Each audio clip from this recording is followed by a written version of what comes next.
Tragedi miras oplosan terjadi di Jepara, Jawa Tengah. 6 orang warga desa Suawal Timur, Kecamatan Pakis Aji tewas setelah menenggak minuman keras racikan. Polisi menetapkan 3 orang tersangka, namun 1 diantaranya turut meninggal dunia akibat kejadian ini.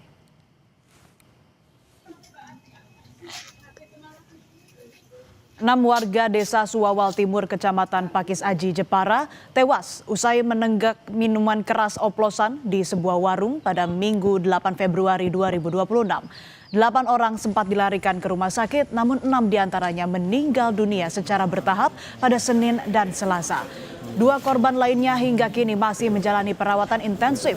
Polisi melakukan olah TKP dan mengamankan barang bukti sisa bahan miras oplosan.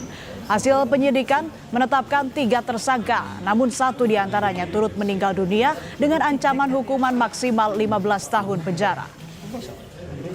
Yang sekarang sudah menjadi tersangka ada 3, yang pertama MR alias Pongli, kemudian S alias Kancil, serta ESW. Jadi ada 3 yang sudah kami tetapkan sebagai tersangka, dan kemudian salah satu dari tersangka tersebut merupakan orang yang juga menjadi korban dan